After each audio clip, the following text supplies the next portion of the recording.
Hey folks, it's been a while. Thank you for tuning in here on the Weatherman Nick page or Nicholas WX here on YouTube. I just decided that we do need a new weather forecast update here for the next upcoming severe weather event that we're about to have here. And I am expecting a lot, although it's questionable on what we might see. We could see a QLCS type storm, which is more of a you get a lot more tornado availability. There is going to be a lot of shear with this system, and there is going to be somewhat of enough instability to support that. We'll just have to see what comes from this. Although I see this being more of a linear threat, and this is why. We go ahead and take a look at GFS models here on the College of DU page. And just to show an example here, you can see this system as it gets ready to develop. Now, it's more of a linear threat for the areas down south. That includes Kentucky, Tennessee, Mississippi, Alabama, maybe including Louisiana, Texas region. We might see a little bit of something from that. Although the areas that are in the most severe weather region will be these areas here, and I will show this. This is our newest SPC outlook. This is day 3 here. We do have a slight risk that stretches from Missouri going all the way up to the Michigan, Wisconsin, Illinois, and Indiana regions. This is where we might see a little bit of a supercellular threat, just a little bit. Tomorrow we'll get a better look at what we'll see. Follow me on Twitter at WeathermanNick1, and I will give an update on that new risk on there. And also follow me on Facebook as I'll update y'all on there. I'll leave those down in the link below. Continue to talk about our severe weather risk. The areas that I see being more of a linear threat are in that marginal risk. We could see a little bit scattered type cells here. And if we want to read what the NWS talks about here, this is the forecast discussion region. I definitely recommend, if you're a weather nerd like I am, to read this section at the most part to understand what we might see. So there is a slight risk of severe thunderstorms across parts of the Ozarks, mid-Mississippi Valley, and southwestern Great Lakes. Summary: scattered strong to severe thunderstorms associated with the isolated chance of wind damage and hail, and a possibility of a few tornadoes included. So that would be included within that system. Will be possible from late Tuesday afternoon into the evening and overnight from parts of the Ozarks into the mid-Mississippi Valley and southwestern Great Lakes. So, and then this goes into the kind of discussion and a breakdown of what we'll see, but I'm not going to read all of that. That I will leave to y'all to read if you're a weather geek or nerd like I am. Let's go ahead and kind of take a little bit of a closer look at what we might see. So here's Illinois. Have a dynamic system move through. This will be, again, linear threat. Maybe a few cells could get out in front of this. And just to kind of be nosy a little bit and see what we could see, I'm going to go ahead and pull up this here. This is a sounding. This is not a actual predicted sound. Well, this is more of a predicted sounding, not a real sounding in that region. Go ahead and generate some soundings and kind of see what we could see. And I believe I'm moving it actually. Bear with me. So what I'm interested in is seeing what we'll see within the Illinois region. I know there's a weak tornado chance on this system, but just to break this down, let's go ahead and take a look at the surface temperature. If you take a look here, you can tell this is going to be a very, very dynamic system. It's going to bring a swath of cold air from the Pacific region, which includes the Canada and Alaska. This is going to come crashing into the Dakotas, Montana, Washington, Oregon. This is going to be pretty cold for some areas. It's going to bring a decent temperature change at that. So 16 degrees in Montana, 24 in Idaho, 21 in Wyoming or Colorado, 26 in Colorado, 19 in Nebraska. So it's going to be one of those cold. And this is an area where we'll be 75 degrees within the next coming day or before this moves in. So it's going to be a decent temperature change. When we get into the Illinois region, it is going to be a very, very dynamic cold front. It's going to cool us down a whole lot. We'll be 70 degrees out in Alabama and Mississippi by the time this system moves through. It will be a 20-degree temperature drop, so we'll be stuck in the 40s and even 30s by the time the system moves through. Again, here's one last look of this deepening trough that will move through. And here's our mixed dew points. As you'll see, we're going to have a whole bunch of dew points gather up into this region, which will kind of cause our severe weather here. And my main area that I'm concerned with is this region right here. If you will, bear with me here as I pull up my pen, and hopefully we can see this. I don't think we can. Bear with me as I try to figure out a way to...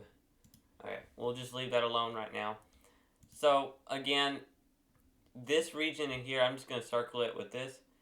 Right here is where I'm mainly concerned. So, South Illinois, parts of very far southeastern Missouri, Arkansas, going into Kentucky. These regions right here will have the most CAPE in that region, the most shear and the most instability within that. So that's where I'm kind of keeping my eyes on.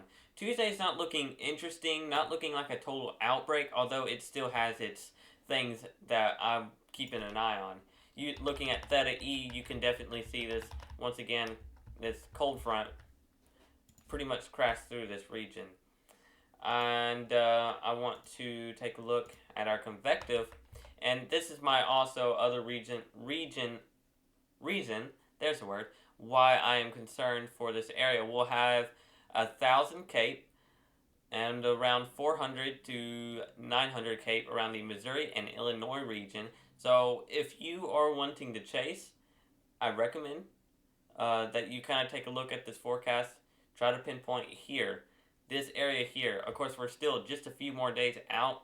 We're about a day or two out from this, from this affecting regions. So we still got just a little bit more time for this to change. So this can change within the next hour. But this is what it looks like for right now. And I am kind of concerned for central to south Illinois and central to very far southeastern parts of Missouri. That area will have a pretty good, decent CAPE levels there, while the rest of the areas will have decent amount of CAPE, but not strong as we'll have in Illinois and Missouri. Some areas will have about 200 level, 600, which that's still a lot, 1,000 in some areas. So there's definitely availability within this system to bring a few strong storms within that. Looking at Ohio, it looks like we'll also have that CAPE in this region as well, 300 to maybe even 500 level CAPE within that. Take a look at mean layer CAPE. This is still just about the same thing, 1,000 CAPE around the Illinois region. Going into Ohio, we'll get that 100 to 500 CAPE, most unstable CAPE, same thing. That will be around these regions as well. Bulk shear will have two jet streams almost colliding right here where this severe weather is going to be expected, and that is going to give us a lot of energy to give us that rotation potential. So we'll have one area rotating this way and one area rotating this way. These two kind of colliding in this region is going to bring moisture from the Gulf of Mexico, that good instability. It will be, dew points, kind of like that summer type setup. Dew points will be decently high in the 60s, and we'll have those temperatures in the lower 70s, so that's supportive for severe weather.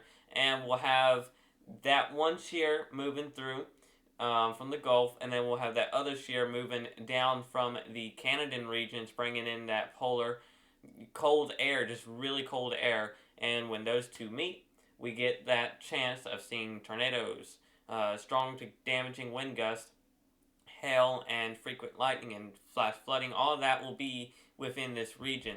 Again, Missouri and Illinois, this is my main focus right here. This is the most concerning part of this system. Supercell composite definitely does look interesting. Again, especially when the storms start to develop, that's when we'll start to see that kind of move in. Here's our mid-level lapse rates, and that's basically the mid-level wind speeds at that point. Low-level lapse rates, same thing. Still learning to read these, so that is one thing. So our lid strength will be decently weak. It will have weakened just enough. Lid strength is the lid to keep our atmosphere stable. It is on that point of being decently weak but stable at the same time there. We'll just need one storm to puncture that, and that is what will kind of physically mess within that. Outside of the system, moving through, it will be a gusty one for sure. We'll have wind gusts up to 30-40 miles per hour for most of everybody outside of the wind risk as this system begins to move through. So we might see a few wind advisories get issued for most of the areas that will be included with that. But out of everything, it is going to be something very interesting. As you can see, here's our upper layer wind speeds. Again, jet stream, northern jet stream and southern jet stream are both colliding in the same area. And that's just going to be interesting to continue to watch for in the Illinois and in the Illinois and the Missouri region. Stay tuned with us here at Weatherman Nick or Nicholas WX Watch. Nicholas WX, or North Alabama WX Watch here on YouTube, Facebook, Twitter, and now we do have an Instagram page. Also, stay tuned with us on TikTok. I'll have a video coming soon here shortly. Thank you for tuning in here. Hopefully this helps out a little bit, and I'm hoping to learn a little bit more at forecasting within the next coming weeks and months to make it easier to understand. I appreciate y'all for supporting me the best y'all can. We're family here, and I am here to keep you safe. I hope you guys have a wonderful rest of your Sunday evening.